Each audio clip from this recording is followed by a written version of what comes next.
ॐ अज्ञानतिमिरान्धस्य ज्ञानाञ्जनशलाकया चक्षुरुन्मीलितं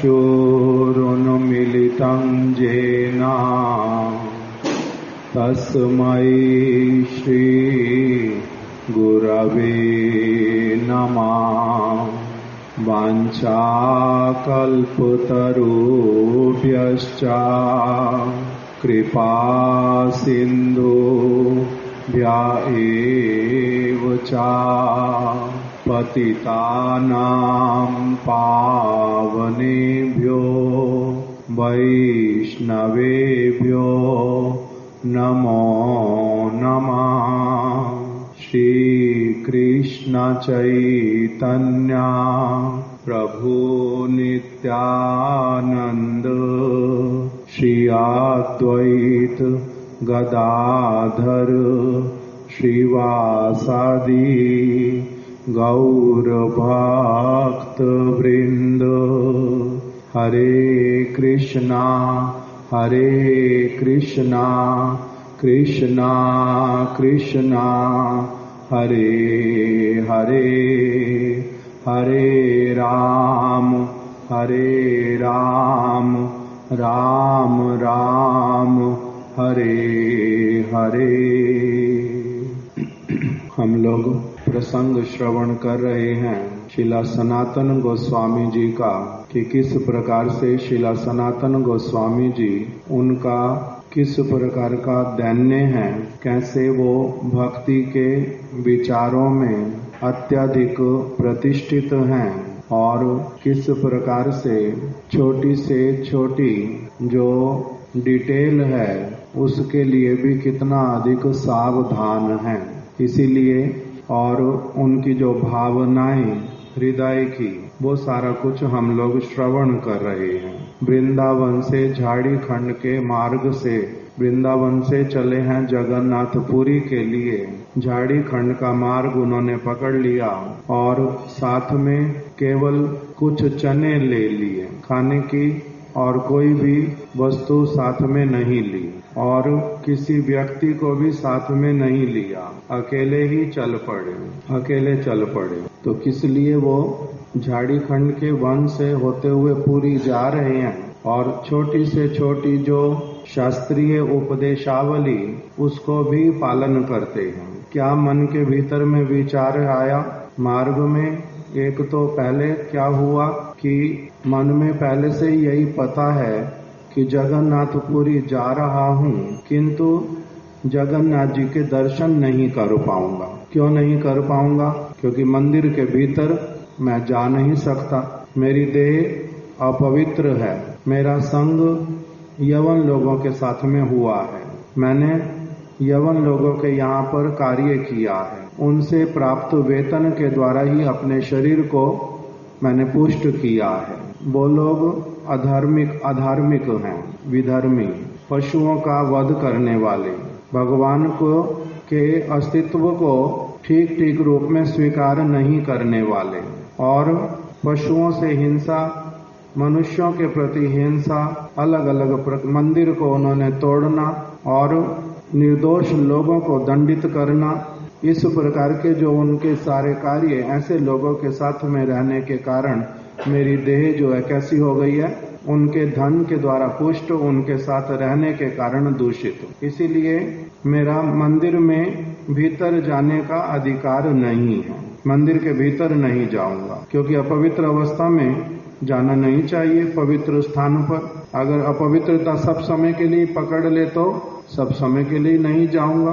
तो इसलिए मंदिर में जा नहीं सकता, पहले से पता है। और मार्ग में क्या हो गया, जल और वायु के प्रकोप से, साथ ही साथ में क्योंकि केवल मात्र कुछ चना खाते हैं, इस कारण से भी अधिक वैराग्य करने से, खाने पीने की चीज का ध्यान नहीं रखने से, दूषित जल लेने से उनके शरीर पे क्या हो गया, चर्म रोग हो गया। अगर कोई व्यक्ति भोजन बहुत कम करे तो क्या होता है, उसका फल पित्त बढ़ जाता है बहुत अधिक, उसके कारण फिर ये दोष आते हैं शरीर में, तो असुविधा हो गई। उनको चर्म रोग हो गया। स्थान स्थान पर शरीर में चकते पड़ गए और खुजली होती है, खुजलाते हैं तो उसमें जो है वो घाव जैसा बन जाता है, उसमें पीप पड़ जाती है, अलग अलग तरह की ये शरीर की अवस्था आ गई। तो इसीलिए अभी मार्ग में ही क्या हो गया, निर्वेद उपस्थित हुआ। निर्वेद उपस्थित होने का मतलब अपने आप के प्रति, अपनी अवस्था के प्रति अत्यधिक घृणा की भावना मन में आना। मेरा किस प्रकार का दुर्भाग्य है, मैंने पिछले जन्मों में क्या दोष किए थे, इस जन्म में मैं इस प्रकार का धन के लिए लोभी क्यों बन गया, किस लिए मैंने यवन लोगों के साथ में उनके साथ रहना, काम करना स्वीकार किया, क्या मेरा ऐसा दुर्भाग्य था जो मेरी बुद्धि ऐसी हो गई। उस समय मेरे को वही सारा कुछ अच्छा लग रहा था, बहुत बड़ा पद मिल गया, बहुत सारा धन मिलता है, कितने सारे लोग मेरे नौकर चाकर की तरह कार्य करते हैं, मैं इसी में केवल प्रसन्न होता रहा और इतना सारा समय अपना मैंने नष्ट कर दिया। किस प्रकार का मेरा दुर्भाग्य। अब फिर जिस किसी प्रकार से मेरी मति ठीक हुई, श्री चैतन्य महाप्रभु की कृपा से भक्ति राज्य में मैंने अग्रसर होने की वास्तविक रूप में इच्छा की, अभी फिर मेरे को अब ये क्या आ गया, देह में कंडू रसा रोग, ऐसे वाला चर्म रोग आ गया कि घाव हो गए ऊपर से नीचे तक और इसमें रक्त पीप इत्यादि निकलता है।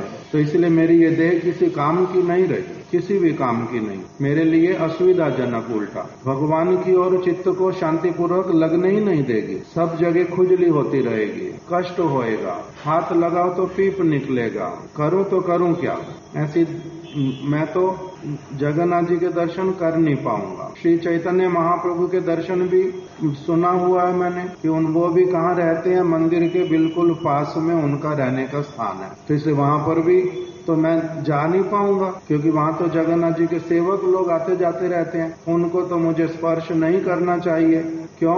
क्योंकि मैं स्पर्श कर जाऊंगा तो वो अपवित्र हो जाएंगे, उनको स्नान इत्यादि करना पड़ेगा फिर से, तभी वो भगवान की सेवा कर पाएंगे। नहीं तो अगर अपवित्र व्यक्ति से कोई स्पर्श कर गया फिर मंदिर में कैसे प्रवेश करेगा। इसलिए जो पुजारी इत्यादि होते हैं वो लोग सावधानी बरतते हैं इस प्रकार की कि बहुत सारे लोग इस बात का ध्यान नहीं रखते कि ये पुजारी हैं, ये मंदिर के भीतर में प्रवेश कर रहे हैं, ये भगवान को स्पर्श करेंगे, भगवान को स्नान कराएंगे, इनका पवित्र रहना अत्यधिक आवश्यक है। और अगर मैंने अपवित्र अवस्था में इनको स्पर्श कर दिया तो क्या होगा, उनको अगर नहीं पता चला वो तो सेवा करने के लिए चले जाएंगे, उस दिन सेवा फिर होएगी नहीं, भगवान जो है वो उनकी सेवा को स्वीकार करेंगे नहीं, भूखे रह जाएंगे। दोष किसका होएगा? जिसने स्पर्श किया, जिसको पता था वो अपवित्र है, उसने ध्यान नहीं दिया इस बात पे। तो इसीलिए मैं तो महाप्रभु के पास में भी सब समय नहीं जा पाऊंगा, इतना अधिक सारी वस्तुओं का विचार करते हैं, कितने सावधान हैं, प्रत्येक वस्तु के लिए कितना गुरुत्व देते हैं। इसीलिए मन में क्या विचार किया कि मेरे को ये देह जो है वो त्यागी कर देनी चाहिए। इस देह को रखने का लाभ क्या, ये असार मतलब केवल जीवित रहेगी किंतु दुख देगी, जीवित रहेगी, जीवित रहने का लाभ क्या होना चाहिए, भगवान का भजन कर पाऊं तभी तो लाभ, हरि नाम कर पाऊं शांति पूर्वक तभी तो इसका लाभ।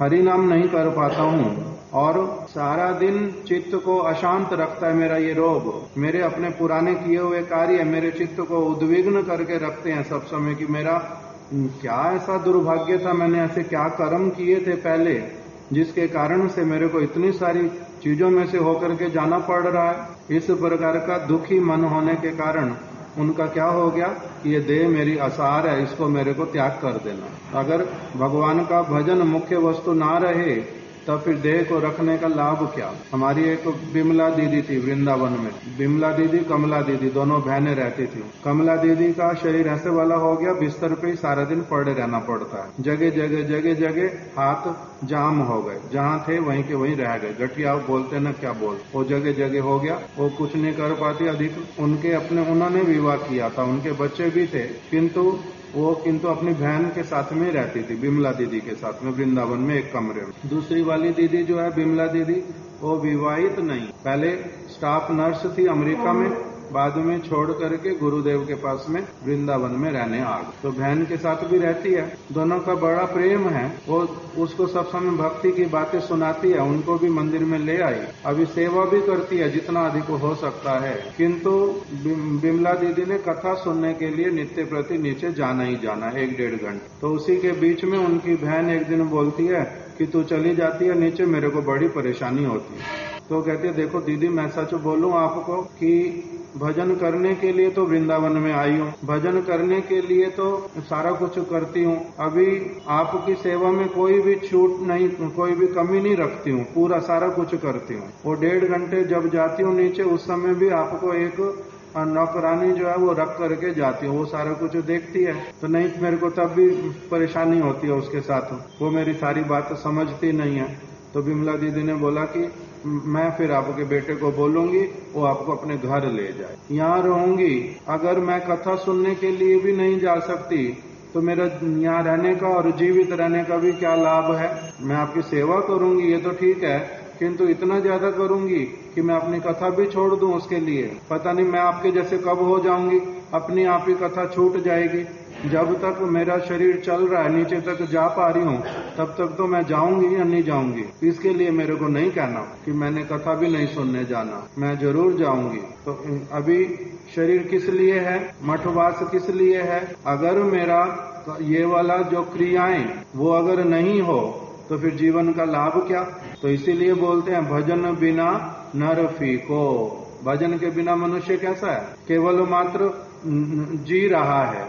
जीते तो पशु भी हैं, जीते तो पक्षी भी हैं, जीते तो मूर्ख लोग भी हैं, जीते तो सब प्रकार के प्राणी हैं, किंतु उद्देश्य क्या जीने का। खाना है, पीना है, सर्दी सहन करनी, गर्मी सहन करनी, कितने प्रकार के लोगों की बातें सुननी, कभी कुछ सोचना कभी कुछ, सारी चीजों का लाभ क्या है। अगर मेरा भगवान का भजन ही नहीं हुआ, भगवान की तरफ मन आगे नहीं गया, मेरी उन्नति अगर नहीं की मैंने मनुष्य शरीर प्राप्त करके भी, तब फिर मेरे जीवन का लाभ क्या है। तो कह रहे हैं सनातन गोस्वामी कि मैं अभी, मेरी दशा किस प्रकार की, मैं मंदिर में भगवान का दर्शन करने नहीं जा सकता अपने पहले के सारे दोषों के कारण। और अभी मेरे शरीर में हरि नाम करता था। श्री चैतन्य महाप्रभु ने कहा हरि नाम सभी लोग कर सकते हैं, चाहे कैसा भी कोई शरीर क्यों ना हो, वृद्ध हो, युवा हो, सभी लोग कर सकते, इसलिए हरि नाम करता था। अभी वो हरि नाम भी नहीं कर पाऊंगा। क्यों? क्योंकि ये सब समय के लिए ये रोग जो हो गया मेरे को, मेरी जान खा गया ये तो पूरी तरह से, मेरे को हरि नाम करने नहीं देता। तो इसलिए ये देह मेरी कैसी हो गया, असार, किसी काम की नहीं, इसको त्यागना ही अच्छा। इससे तो कोई काम नहीं बन पा रहा अभी, जो काम करना चाहिए शुद्ध रूप में, खाना पीना, सांस लेना, ये सारा कुछ तो चल रहा है, किंतु जीने का जो वास्तविक उद्देश्य है उसमें से तो मैं कुछ भी नहीं कर पा रहा हूं। तो इसलिए मेरे को क्या करना चाहिए, देह त्याग देना ही अच्छा। फिर अगले मुहूर्त में विचार क्या आया मन में कि अभी पुरी के निकट में ही पहुंच गया हूं, पुरी में ही शरीर छोड़ूंगा जाकर के। वहां पर श्री चैतन्य महाप्रभु का दर्शन भी दूर से हो, भले ही थोड़ा हो, कहीं ना कहीं कुछ हो जाएगा। और रथ यात्रा वाले दिन तो जगन्नाथ जी अपनी आप से ही कृपा करके मंदिर के बाहर आते हैं, सभी लोगों को दर्शन देते हैं। वहां पर फिर ये विचार उस समय रहता नहीं। क्यों? क्योंकि बताया प्रवासे नियमो नास्ति। जगन्नाथ जी का क्या हुआ, उस दिन यात्रा प्रारंभ होती है, रथ यात्रा, रथ महोत्सव का रथ में क्या करते हैं, अपने मंदिर से कहाँ के लिए यात्रा करेंगे, कहाँ जाएंगे गुंडीचा मंदिर। इसलिए उस समय नियम नहीं रह जाता कि कौन दर्शन कर सकता, कौन नहीं कर सकता, कौन अपवित्र हो जाएगा, कौन पवित्र, उसमें वो वाला उस दिन विचार रहता नहीं। उस समय कोई किसी को भी स्पर्श करे उसमें दोष होता नहीं। क्यों?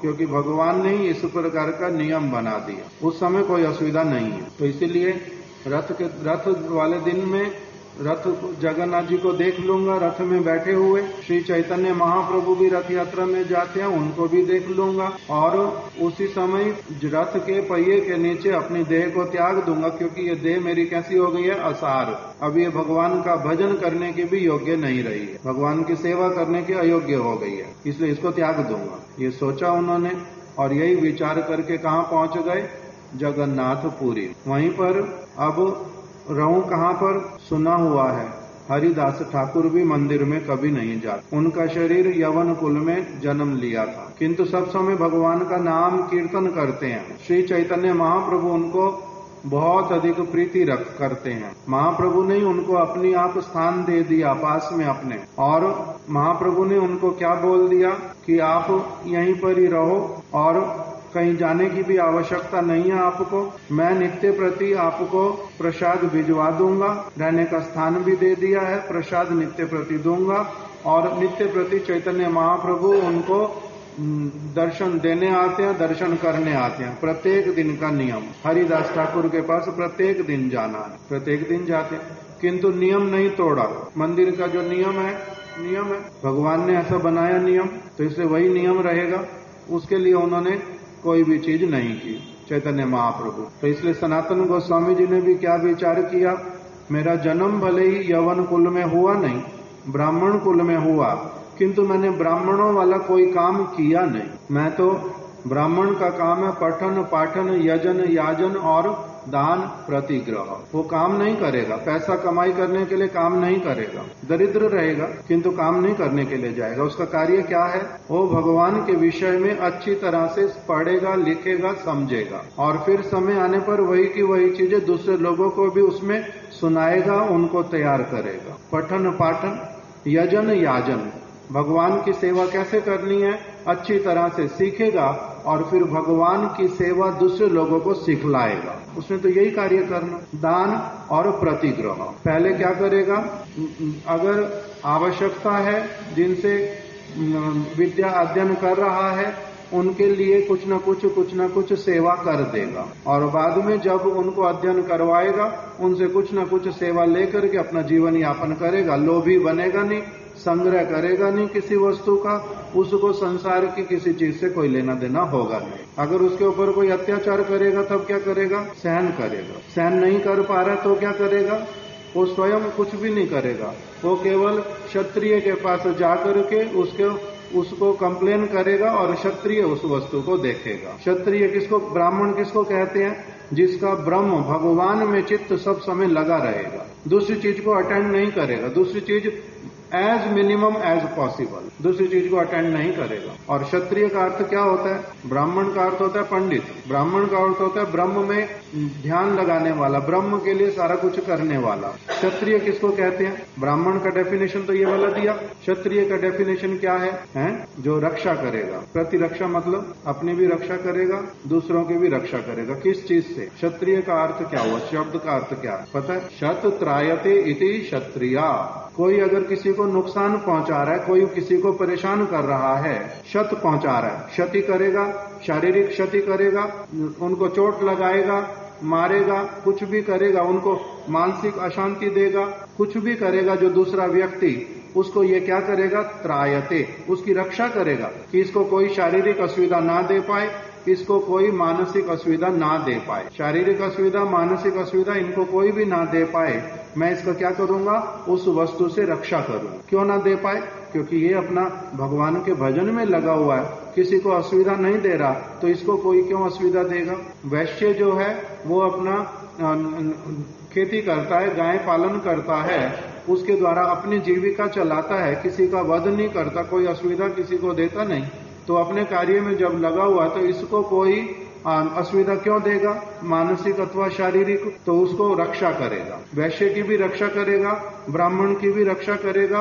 और शूद्र जो होगा उसकी भी रक्षा करेगा। ये अपना काम करता है, लोगों के यहाँ पर पैसा कमाई करता है, उसके द्वारा अपना जीविका चलाता है, किसी को कष्ट दे के थोड़ा ना कुछ कर रहा है। तो इसको अगर कोई हानि पहुंचाएगा तो उसको भी वो दंडित करेगा, ये क्षत्रिय का कार्य। तो इसलिए सनातन गोस्वामी जी कि मैं तो ब्राह्मण था, मैंने किंतु क्या किया, यजन याजन पठन पाठन और दान प्रतिग्रह ये नहीं करके मैंने क्या करना प्रारंभ किया, मैंने तो शूद्र वाला कार्य करना प्रारंभ किया, मैंने नौकरी करनी प्रारंभ की पैसे के लिए। तो मैं तो ब्राह्मण रहा नहीं, मैंने पहले अपना जीवन अलग कारण से नष्ट कर लिया, और अभी फिर क्या हो गया, मेरे अपने पूर्व कर्मों के दोष के कारण मेरे को देह ऐसी मिल गई कि इसमें क्या हो गया, सब प्रकार से कंडूरसा रोग हो गया। तो इसीलिए इन्होंने विचार किया, मैंने कहाँ रहना जाकर के, हरिदास ठाकुर के यहाँ पर, हरिदास ठाकुर के यहाँ रहने के लिए आ गए। वहीं पर ही इच्छा होती है बहुत अधिक कि श्री चैतन्य महाप्रभु से के दर्शन करूं, श्री चैतन्य महाप्रभु के दर्शन करूं। तब उनको कौन मिल गए? हरिदास ठाकुर ने बोल दिया कि देखो प्रभु यहाँ पर नित्य प्रति आते हैं, अभी प्रातः काल हुआ, अभी उनका आने का समय हो ही गया है, आएंगे। इसलिए महाप्रभु जब आए तब उन्होंने क्या किया, सुना सनातन आया है, उनको देख करके बड़े आनंदित हुए एकदम से और उनको आलिंगन करने के लिए गए। और सनातन गोस्वामी जी पीछे जाते कि मेरे को आप प्रभु आलिंगन मत करो, मेरे को आलिंगन मत करो। क्यों? मेरे को ये कंडू रसा रोग हो गया, पीप निकलती है, रक्त प्रवाहित होता है, आपको भी वही लग जाएगा।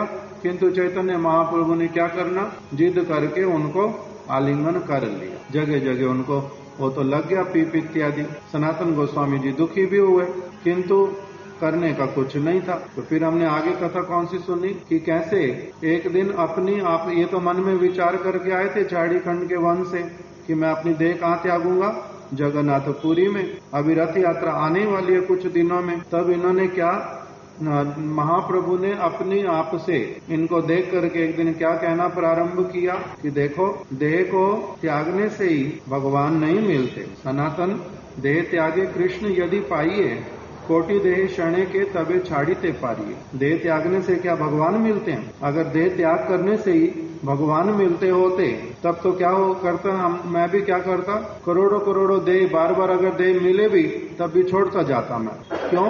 अगर भगवान उससे मिलते हो, देह त्याग से तो भगवान मिलते नहीं, देह त्याग करने से भगवान नहीं मिलते। कैसे मिलते हैं? भगवान मिलते हैं भजन से। देह त्यागे कृष्ण ना पाइए भजन, भगवान का भजन करने से कृष्ण मिलते हैं।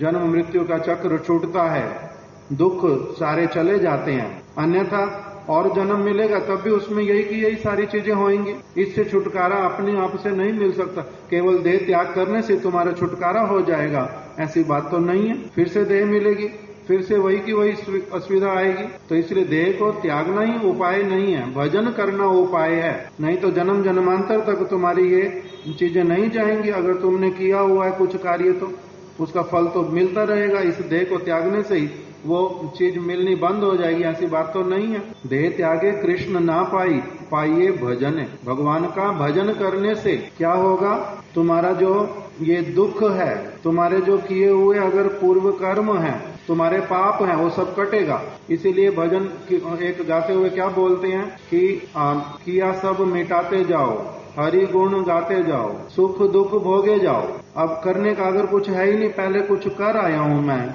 उसका फल अगर मेरे सामने आना है तो अब भोगते हुए जाना पड़ेगा। सुख दुख भोगे जाओ, विधि लेखा सब मिटाते जाओ। विधाता ने जो लिख दिया तुम्हारे लिए, क्यों? क्योंकि तुमने जो किया था उसके अनुसार तुम्हारा लिखा हुआ है। क्या सुख मिलना, क्या दुख मिलना, सारा कुछ मिलता जाएगा ये तो इसीलिए सुख दुख भोगे जाओ, लेखा सब मिटाते जाओ, हरि गुण गाते जाओ, हरि को रिझाते जाओ। यही तो कीर्तन में बता दिया। तो वही बात श्री चैतन्य महाप्रभु बोल रहे हैं, देह त्याग करने से ही तुम्हारा जो है ये सारा कुछ छूट जाएगा। ऐसा तो सोचो मत, ऐसा नहीं सोचो। अगली देह मिलेगी फिर वही का वही भोगना पड़ेगा। अभी इस देह के मिलने पर इसके द्वारा जो संभव पर सुख दुख भोगते जाओ, लेखा सब मिटाते जाओ, हरि गुण गाते जाओ, जितना संभव है। अगर अधिक नहीं संभव, कुछ तो संभव है, जितना तक संभव है वो सब करते जाओ। जब देह अपनी आप छूटेगी तो छूटेगी, और फिर दूसरी देह भगवान जैसी वाली देंगे, तुम्हारे अपने किए के अनुसार उसी में रहना पड़ेगा। हरि गुण गाते जाओ। इसीलिए हरि कैसे मिलेंगे? भगवान का भजन करने से। भजन से कृष्ण मिलते हैं, दूसरे किसी उपाय से तो मिलते नहीं। इसे देह क्यों त्यागोगे? देह त्यागे कृष्ण ना पाइए भजन। कृष्ण प्राप्तिर उपाय कोनो नहीं, भक्ति बिने। भक्ति के बिना, शुद्ध भक्ति के बिना, शुद्ध भक्ति के बिना भगवान कृष्ण को प्राप्त करने का अन्य कोई उपाय नहीं है, नहीं है, नहीं है। बता दिया। तुलसीदास जी ने क्या लिखा? वारी मते घृत होए वरु, सिकता ते वरु तेल, बिन हरि भजन न भव तरय, ये सिद्धांत अपेल। हो सकता है कि पानी को मतने से घी निकल आए। वारी मथे घृत होए वरु, पानी को मथने से घी निकलता है? कभी कभी नहीं निकल सकता। किंतु कह रहे हैं तब भी मान लेता हूं असंभव संभव हो जाएगा। होनी अनहोनी होनी हो जाएगी। वारी मथे घृत होए वरु, सिकता ते वरु तेल, रेत को पीसने से उसमें से तेल निकलेगा? कभी कह रहे नहीं निकल, किंतु तब भी मान लेता हूं कि निकल आएगा। रेत को पीसने से तेल निकल आएगा, ये भी मान लेता हूं। होनी अनहोनी जो है होनी हो गई। वारी मथे घृत होए वरु, सिकता ते वरु तेल, बिन हरि भजन न भव तरय, ये सिद्धांत अपेल। किंतु अनहोनी होनी नहीं हो सकती। किस विषय में? बिन हरि भजन न भव तरय, जो व्यक्ति भगवान का भजन नहीं करेगा और उसने क्या किया, भव समुद्र को पार कर लिया, जन्म मृत्यु से, दुख सुख से, ये चक्र जो जन्म मृत्यु जरा व्याधि, जन्म मृत्यु जरा व्याधि, इससे वो निकल गया, छूट गया, भगवान के धाम पहुंच गया, वैकुंठ पहुंच गया, ये कदापि नहीं हो सकता। बिन हरि भजन ना भव तरय, बिना हरि भजन के भव तर नहीं सकता कोई भी। ये सिद्धांत अपेल, ये सिद्धांत है, प्रमाणिक वस्तु है, कोई इसको जुटला नहीं सकता। वास्तविक रूप में सब समय यही होता है सिद्धांत। सिद्धांत का मतलब सिद्ध अंत, फाइनल कंक्लूजन, 100% फाइनल कंक्लूजन। बिन हरि भजन न भव तरय, हरि भजन किए बिना कभी भी किसी का भव समुद्र से पार होना नहीं होता। ये सिद्धांत अपेल, अपेल का मतलब होता है पत्थर की लकीर है, लिख करके रख लो, ये नहीं कभी बदलेगा। क्या करना पड़ेगा? शुद्ध हरि भक्ति। इसलिए श्री चैतन्य महाप्रभु के जो शिक्षा, उसी में अंत में क्या आ गया? साधनम शुद्ध भक्तिम, 10 मूल तत्व बताए, कृष्ण ही परम तत्व है, ये सिद्धांत है। अनेक अनेक उनकी शक्तियां हैं, ये सिद्धांत है। जीव जो है भगवान का विभिन्न अंश है, ये सिद्धांत। जीव जो है मुक्त और बद्ध 2 प्रकार के हैं। जो भगवान के धाम में उनके साथ सब समय रहते हैं वो मुक्त जीव हैं। हनुमान जी, प्रहलाद महाराज जी, नंद बाबा, यशोदा मैया, राधा रानी, ललिता सखी, ये सभी कौन है? भगवान के परिकर हैं। ये इस संसार की सारी चीजें वहां पर नहीं है। और जो भगवान का भजन करते करते शुद्ध रूप में अम्बरीश महाराज जैसे भक्त और अनेक ऋषि और मुनि इत्यादि, ये भगवान के धाम में जो पहुंच गए, ये क्या कहलाते हैं? मुक्त पुरुष। और जो इस संसार में आते हैं, जन्म लेते हैं इस ब्रह्मांड में, किसी भी और ब्रह्मांड में, किसी भी लोक में, ये क्या कहलाते हैं? सारे ये बद्ध जीव हैं। ये हम माया के चक्कर में, माया ने हमारे को दबोच रखा है। हम जन्म मृत्यु नहीं चाहने पर भी हमारा होएगा, हम बाध्य हैं। हम कौन है? बद्ध जीव। बद्ध जीव कैसे मुक्त जीव बन सकता है, उसके लिए बता रहे हैं साधनम शुद्ध भक्तिम। चैतन्य महाप्रभु ने कहा, श्री मध्वाचार्य जी ने कहा, श्री भक्ति विनोद ठाकुर जी ने कहा, श्री रामानुजाचार्य जी ने कहा, समस्त वैष्णव आचार्य यही बात बोलते हैं कि बद्ध जीव का जो उपाय है भगवान के चरण को प्राप्त करने का, वो है साधनम शुद्ध भक्तिम। भगवान की शुद्ध भक्ति करेगा तब उसके द्वारा उसका क्या होगा? भव समुद्र पार होगा। सुख दुख लाभ हानि जय पराजय जो इस संसार में सब समय लगा रहता है, वो इससे अलग हट करके ऐसे स्थान पर पहुंचेगा भगवान के चरणों में जहां पर ये सब कुछ होता ही नहीं, अपने स्वरूप में स्थित हो जाएगा। इसे भजन करना क्या है? अत्यधिक आवश्यक है, अत्यधिक आवश्यक है। मोस्ट इम्पोर्टेंट टास्क सभी के लिए, कोई स्त्री हो पुरुष हो, कोई धनी हो निर्धन हो, सुरूप हो कुरूप हो, किसी भी वंश का हो, किसी भी स्थान पर रहने वाला हो, सबके लिए क्या है आवश्यक? वास्तविक रूप में भगवान के चरण कमलों की शरण लेकर के उनकी सेवा करते करते उसी ओर आगे बढ़ना। तो इसलिए सनातन गोस्वामी जी को उन्होंने अच्छी तरह से बता दिया, देह त्यागे कृष्ण ना पाई, पाइये भजने। भजन से कृष्ण प्राप्त होते हैं, भव समुद्र पार होता है। कृष्ण प्राप्तिर उपाय कोनो नाही भक्ति बिने, और कोई उपाय नहीं है, नहीं है, नहीं है शुद्ध भक्ति के बिना। साधनम शुद्ध भक्तिम, कोई उपाय नहीं है। देह त्याग आदि जतो सब तमो धर्म, भगवान जिस किसी अवस्था में रहूंगा भगवान का भजन करूंगा, इसका नाम है निर्गुण अवस्था। और देह त्याग इत्यादि कर देता हूं, दुख दूर हो जाएगा, अगला जन्म अच्छा मिलेगा, फिर भगवान का भजन करूंगा।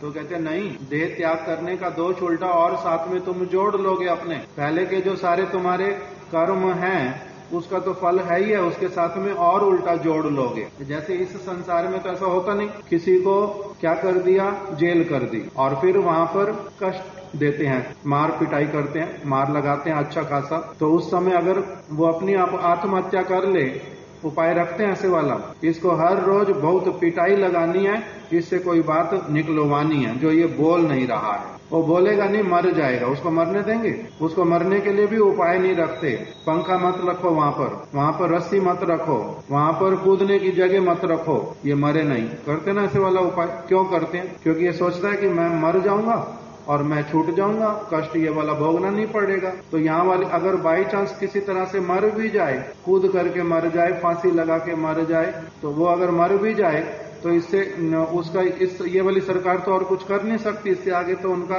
जहां मर के चला गया वहां तो वो पहुंच नहीं सकते। तो इसलिए यहाँ की सरकार क्या कह देती है, छूट गया तो छूट गया, कोई बात नहीं। किंतु वहां की सरकार के हाथ से कोई नहीं छूट सकता। ऐसे अगर ऐसे देह त्याग करके सोचोगे कि मैं निकल गया बस अब तो जेल में से, तो कहते नहीं, तुम्हारे को मजबूर करके फिर से क्या करेंगे, दूसरी जेल में डाल देंगे। उसमें से निकलने का ऐसे उपाय नहीं है। भगवान के द्वारा बनाई गई जेल, प्रकृति के द्वारा बनाई गई जेल ऐसी वाली नहीं है। Nature is very cruel, at the same time जज के जैसी है बिल्कुल। वो जजमेंट देती है अच्छी वाली, वो ऐसे किसी को ढिलाई नहीं देती, छूट नहीं देती। जो करोगे वो भरना पड़ेगा, उस प्रकार का उसका नियम है। तो इसीलिए सनातन गोस्वामी जी को कह रहे हैं, देह त्याग कर दोगे और सोचोगे जो मैं सुख दुख से निकल गया, अब मेरे को भजन करने के लिए देह मिलेगी अच्छी वाली। नहीं नहीं, भजन करने के लिए देह नहीं मिलेगी अभी अच्छी वाली।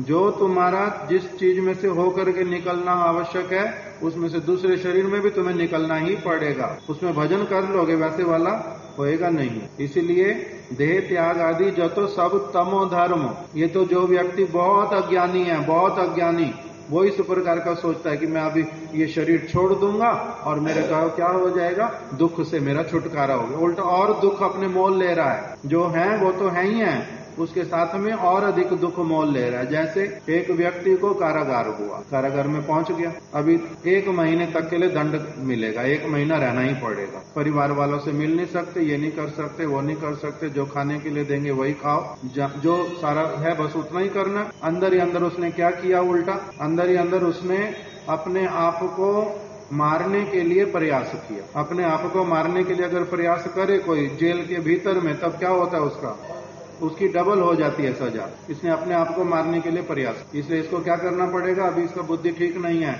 इसको और बंद करके रखो, उसकी सजा डबल हो जाती है। अगर अंदर ही अंदर में आप गए थे दंड भोगने के लिए 1 महीना 2 महीने के लिए, और अंदर में जो लोग रह रहे थे उसमें से किसी के साथ इतनी बुरी मार पिटाई कर ली कि उस दूसरे वाले व्यक्ति की ऐसे मरने जैसा हो गया वो, तो क्या होगा, तब आप 2 महीने की सजा आपकी और 1 साल की हो गई, उल्टा बढ़ गई। अपने लिए क्या किया, परेशानी खड़ी कर ली।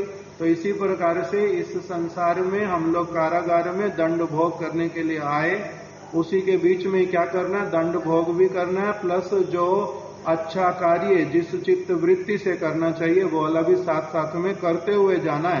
तभी क्या होगा, छुटकारा होगा, नहीं तो छुटकारा होता नहीं। तो इसलिए महाप्रभु ने उनको बोल दिया, देह त्याग आदि जो तो सब तमो धर्म, ये तो अज्ञानता है। उल्टा दंड भोगने आया, उसमें से फिर जबरदस्ती निकलने का प्रयास कर रहा है, कूद करके अगर पकड़ा जाएगा फिर क्या होएगा, और दंड मिलेगा अधिक। तमो रजो धर्मे कृष्ण ना पाइए मर्म। जब तक एक व्यक्ति शुद्ध चित्त से सोचता नहीं है, ठंडे दिमाग से नहीं सोचता, अज्ञानता से नहीं निकल जाता, तमोगुण से, रजोगुण से, सतोगुण से जब तक नहीं निकल जाता, भगवान की बात समझ नहीं पाता ठीक ठीक रूप में। तुम्हारे को कारागार में रहना, स्वतंत्र रहना, क्या करना क्या नहीं करना, इतनी बुद्धि तो कम से कम आनी चाहिए कि समाज में रहना कैसे है, इतना तो सीखना पड़ेगा। नहीं तो अगर वही नहीं सीखेंगे, 1 बार मैंने दोष किया, 2 बार चोरी कर ली, 3 बार चोरी कर ली, जेल होके आ गया बार बार, और यही करते रहना बस, ना कुछ सीख लेना पड़ेगा। इतना तो बुद्धिमान होना चाहिए व्यक्ति को कि मैं 3 बार पकड़ा गया, कारागार हो गया मेरे को, अब फिर मेरे को नहीं करना, ये तो परेशानी है। किंतु अगर किसी को ये परेशानी लगे ही ना तो उसको क्या कहेंगे, महामूर्ख, बिल्कुल कुछ नहीं सीखता, तो उस प्रकार का हो गया। तो इसलिए बोल रहे हैं कि ये देह त्याग करना और इस देह को केवल मात्र व्यर्थ में व्यतीत करते जाना, इस देह के द्वारा केवल मात्र राजसिक कार्य करते जाना, इस जगत की चीजों को बढ़ाते जाना, अथवा एकदम से शांति वाला मेरे को सारा कुछ चाहिए, मैंने भगवान के लिए कुछ नहीं करना। सात्विक क्रिया में भी अगर रहेंगे, शांति है, कुछ नहीं किसी को कहता हूँ, परेशान नहीं करता हूँ, केवल कुछ फल मूल खाता हूँ, जंगल में पड़ा रहता हूँ, इससे भी भगवान नहीं मिलेंगे। ये सात्विक स्थान पर रहने पर भी, सात्विक भोजन करने पर भी भगवान नहीं मिलेंगे। भगवान का भजन करने से भगवान मिलेंगे। इसीलिए महाप्रभु कह रहे हैं, तमो रजो धर्मे कृष्णेर ना पाइये मर्म। भगवान की बात तो समझो तो सही पहले ठीक ठीक रूप में, तब तो भगवान मिलेंगे। इसीलिए तमो गुण से, रजो गुण से, सतो गुण से अगर रहने पर भी भगवान के हृदय के मर्म को नहीं समझा, तब तुम्हारा भव समुद्र पार नहीं होगा। कृष्णेर ना पाइये मर्म, कृष्ण के जो हृदय को प्राप्त करना, समझना, ये नहीं हो पाता। रजोगुण, तमोगुण, सतोगुण किसके द्वारा संभव होता है?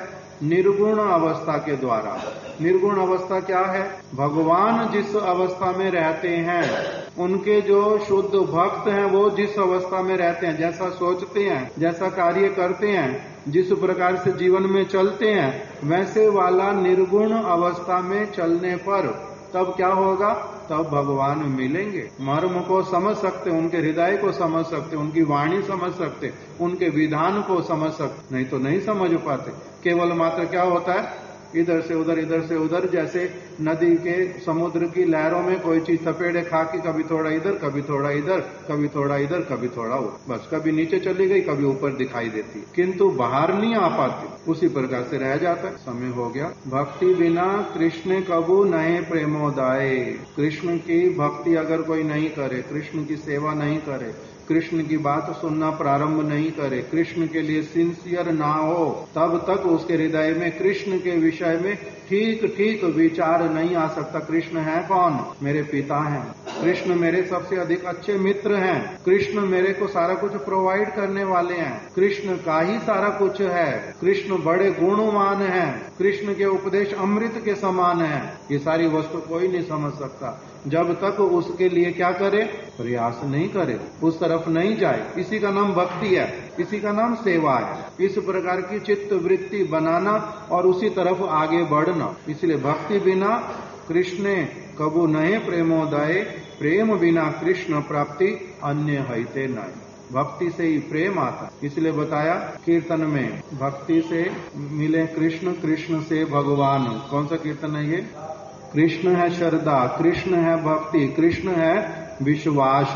इसी कीर्तन में आता है वही वाली वस्तु। कृष्ण ही श्रद्धा, कृष्ण ही भक्ति, कृष्ण है विश्वास। श्रद्धा से भक्ति मिलती है, भक्ति से भगवान। श्रद्धा से भक्ति मिलती। श्रद्धा मेरे में आए कहां से? भगवान के प्रति श्रद्धा। श्रद्धा साधु संग से मिलती है। इसीलिए बोलते हैं मेरे पूर्व सुकृतियां हैं, फिर साधु संग मिलेगा, साधु संग से श्रद्धा आएगी, श्रद्धा से भक्ति करने लगूंगा, भक्ति से भगवान के प्रति प्रेम बढ़ता जाएगा, प्रेम होने पर भगवान अपने आप मिलेंगे। तो श्रद्धा से भक्ति, भक्ति से भगवान। इसलिए कीर्तन जो सच में अच्छे वाले लोग हैं, जो कीर्तन लिखते भक्त लोग, उनका कीर्तन ऐसे सिद्धांत वाला होता है। इसलिए और एक कीर्तन में बताया कि गुरु जी की कृपा से मेरे को क्या होगा। ये जो हमारे 2 कीर्तन गौड़ीय गीति गुच्छ में लिखे हुए, उसी में लिखा है, उन्हीं की कृपा से ही क्या होता है। पहले साधन भक्ति, फिर भाव भक्ति, फिर प्रेम भक्ति, उस प्रकार से क्रम दिया। अगर कोई इस प्रकार से नहीं करेगा, भगवान मिल जाएंगे नहीं, जन्म मृत्यु का चक्र छूट जाएगा नहीं। केवल मन मन में लड्डू खाने से नहीं होता, कुछ करना पड़ेगा उसके लिए, शुद्ध रूप में करना पड़ेगा। कुछ करने का मतलब ही ऐसा नहीं कि फुलिश व्यक्ति की तरह जो मर्जी करूंगा और भगवान मिल जाएंगे, नहीं। इन रियल सेंस जब करेंगे तभी मिलेंगे, नहीं तो भगवान कैसे मिलेंगे। यही बात महाप्रभु ने सबसे पहले सनातन गोस्वामी जी को समझा दी। वांछा कल्प तरुभ्यश्च कृपा सिंधुभ्य एव च पतितानां पावनेभ्यो वैष्णवेभ्यो नमो नमः।